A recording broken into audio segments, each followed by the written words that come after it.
Ele estreia na Copa Sul-Americana. Daqui a pouquinho o Vincenzo Dalicani volta ao vivo de Assunção para trazer também a repercussão do primeiro jogo da final, Atlético 1, Maringá 0. Rogério Scarione já está conosco aqui no estúdio para trazer também as primeiras do Verdão. Boa tarde, Rogério. Boa tarde, TT.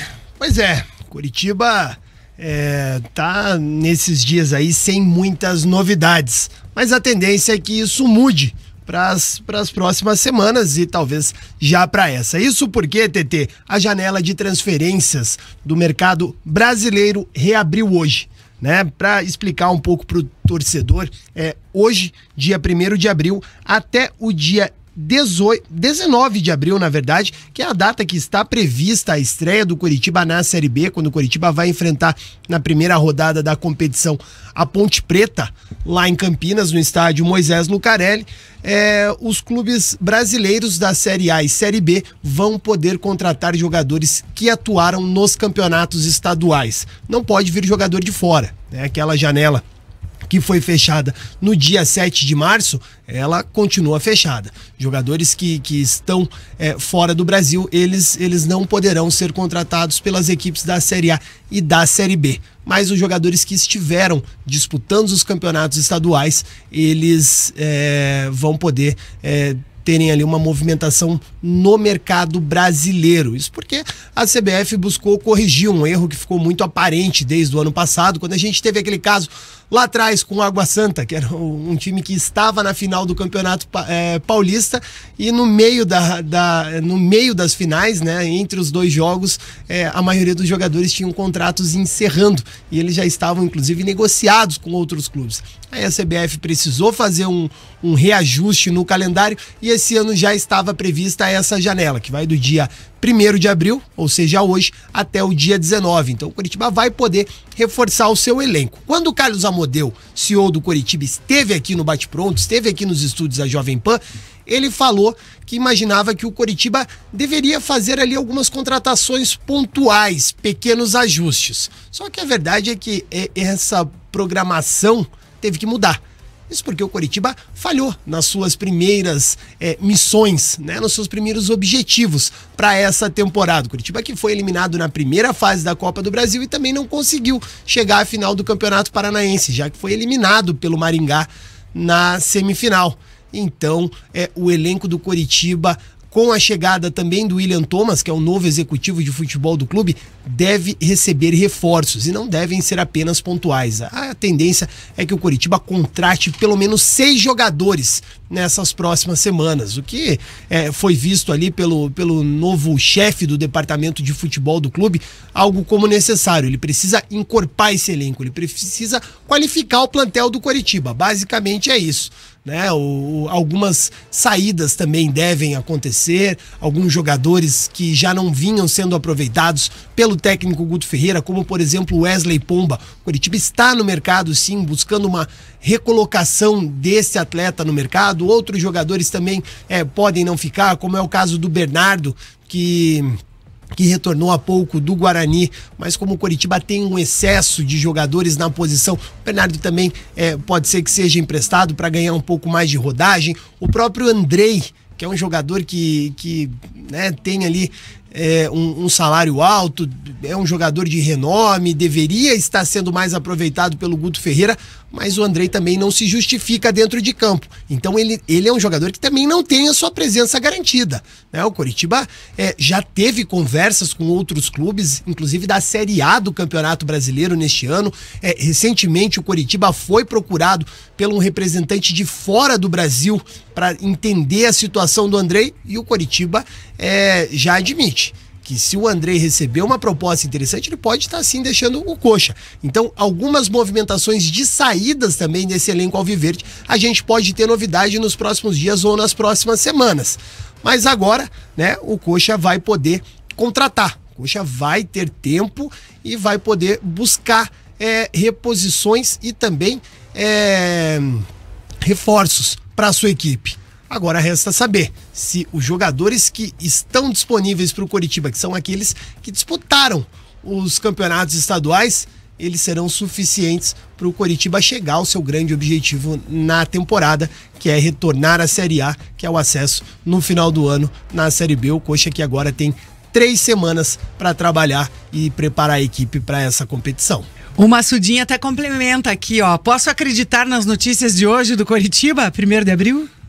Olha, a gente não tem muita notícia, né? Ainda bem, porque daí fica naquela, pô, será que é verdade? Será que não é? A princípio, o Coritiba não vai anunciar ninguém hoje, só se for assim alguma surpresa muito grande que nem a gente aqui do Bate Pronto tá esperando. Mas isso eu acho difícil, a nossa equipe é preparada, né? É difícil passar alguma coisa pela gente aqui, TT. Então, acho que 1º de abril a gente não vai ter nenhuma novidade em relação ao Coxa, não. Felipe Dalck. O Coritiba precisa realmente se reforçar, né? Ficou bem nítido que existem carências no elenco. O Coritiba tem um 11 titular até que decente. Acho que é um time que pode ser bastante competitivo, mas é um time que requer muitas coisas ainda para conseguir o seu grande objetivo na temporada, que é justamente o acesso para a Série A do Campeonato Brasileiro. A força do elenco se resume a 11 jogadores, geralmente, né, nesse caso do Coritiba, né, e com alguns questionamentos ainda, por jogadores que estão oscilando, né. O Robson começou muito bem, mas oscilou muito nessas fases finais do Campeonato Estadual, e já falei isso várias vezes, repito, para mim o Robson não pode ser o principal jogador de uma equipe. Acho que o Robson é um jogador bom de elenco, é um jogador que complementa bem elenco, é um jogador que é importante para a equipe, mas não pode ser o grande craque do time, né? O Damião, claro, esses quase 30 dias, quase 25 dias aí, vai poder, com toda certeza, adquirir uma forma física melhor, né? Aí você tem para recuperação de jogadores, né? O Giovanni Meurer, que vinha sendo importante, o Vini Paulista, que claramente estava fora de ritmo na partida contra o Maringá, vários jogadores que podem retornar. E daí, além disso, a necessidade por reforço. E precisa bastante de reforço. Lateral direito, precisa, quem sabe, de um zagueiro, o Morelli tá chegando, precisa de pontas, né? Precisa talvez de um centroavante mais experiente para disputar a posição com o Damião, porque com o Brandão já deu para ver que não dá para contar tanto. Ele é muito forte fisicamente, ele é muito vigoroso, só que ele tropeça na bola, né? O Ebert começou bem, mas também teve uma lesão, tem que ver como é que vai ser, porque é o primeiro ano de profissional dele também, então tem que ter calma com os garotos. Não adianta simplesmente... O Brandão, por exemplo, é o primeiro time profissional dele também, né? Não adianta nada achar que queima o jogador, tem que dar uma segurada um pouquinho para que ele possa, quem sabe, ter uma oportunidade a mais aí nos próximos dias. O Mate Borges pergunta se existe o interesse do Patrick, zagueiro da Portuguesa. Olha, TT, o que eu posso dizer em relação a interesse agora, em especial a esse jogador, o Patrick, zagueiro, que foi um dos destaques da equipe da Portuguesa no Campeonato Paulista. O que o clube me passou, pessoas de dentro do clube, que existem vários jogadores sendo mapeados neste momento. O CIAD, né, que é o departamento que faz essa análise e captação de jogadores no Coritiba, eles estão passando várias opções pro executivo de futebol, que é o William Thomas. E dentre eles, um dos jogadores observados foi o Patrick, mas não significa que exista uma negociação com esse jogador. Da mesma forma que o Patrick foi analisado, tiveram ali pelo menos 10 zagueiros que foram analisados nos campeonatos estaduais. Então, assim, um jogador ou outro sempre vai acabar vazando. O Coritiba entrou em contato com esse jogador, com aquele, mas não significa necessariamente que exista uma negociação. O Coritiba, inclusive, diz que por enquanto não tem nada de concreto, não tem nenhuma conversa com o atleta ou seus representantes, mas que é um jogador que foi ali mapeado pelo Coritiba e esse departamento de análise tá observando o jogador. Pode ser sim uma opção, mas não existe uma negociação neste momento. É porque é natural que tem essa conversa, né? Já mapeou e tal, vai lá e conversa com o jogador, né, Lê? Então, mas tem uma coisa que tá me incomodando demais. O Coritiba tem todo aquele papo no rebaixamento do ano passado, falando sobre a questão da SAF, que assumiu no meio do ano, que só poderia responder a partir do meio do ano, que tem que a partir dali faria um trabalho diferente e tudo mais. O que tá mudando desse ano de 2024 pro que o Coritiba fez nos últimos 100 anos de história? de começar o Paranaense, agora nós montamos um time, agora o trabalho é diferente, pegamos destaques aqui de alguns clubes, Curitiba vem com uma nova cara, o Curitiba vem com uma nova mentalidade, aí é eliminado na Copa do Brasil, primeira fase, é eliminado na semifinal do Paranaense, se quer chegar à final.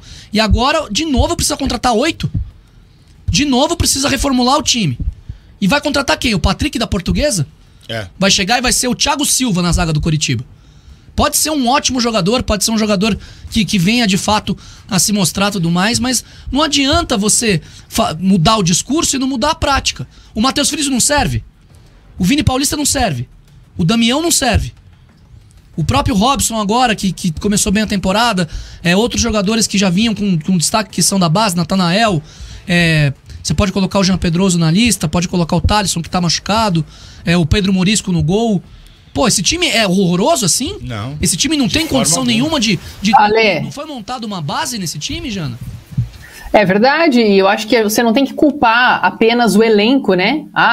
O Curitiba não conseguiu avançar para a final do Campeonato Paranaense, então tá tudo errado, né? Eu acho que foi aí um conjunto de coisas, além da questão física, né, de alguns jogadores que realmente desfalcaram o time em momentos decisivos e depois não voltaram ali à sua melhor forma. Algumas decisões também do Guto, né, que realmente foram equivocadas e ele reconhece isso. E claro, tem a questão de elenco, porque, como o Dalk falou, o Curitiba tem 11 jogadores, mas ele precisa ter mais para poder disputar uma Série B, né, jogadores que possam fazer reposições à altura. O Matheus Friso, neste momento, para mim, é um dos principais jogadores do Curitiba, porque vem entregando isso dentro de campo. Vini Paulista, a gente já vinha falando dele, né, da qualidade que ele tem, mas o Friso, 30% dos gols do Curitiba teve participação dele, então ele esteve mais tempo em campo e conseguiu contribuir. Agora sim, eu acho que reforços pontuais o Curitiba precisa.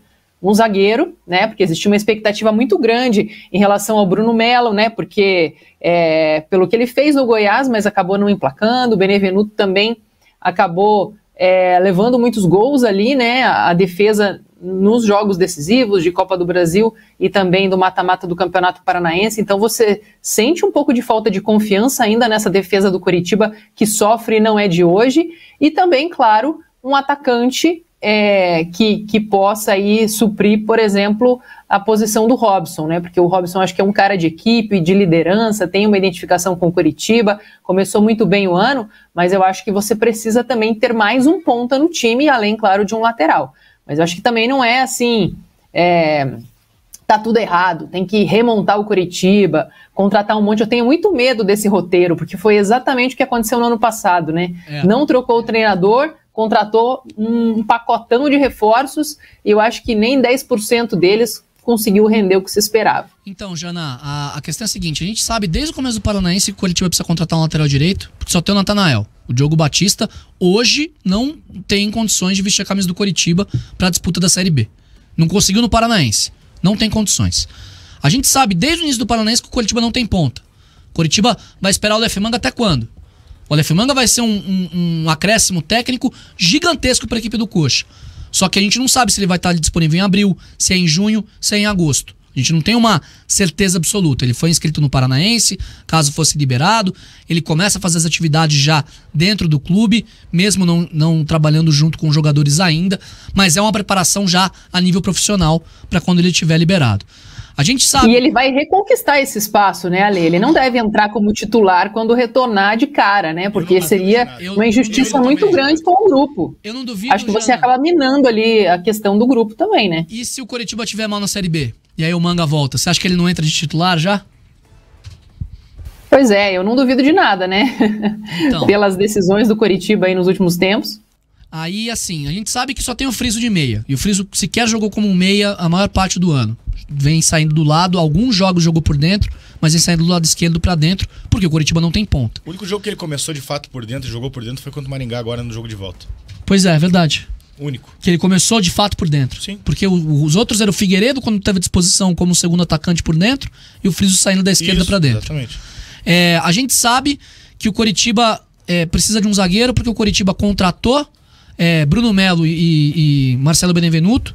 E o Bruno Melo talvez um pouquinho melhor, mas o Benevenuto, dos jogos que atuou até agora... Muito mal.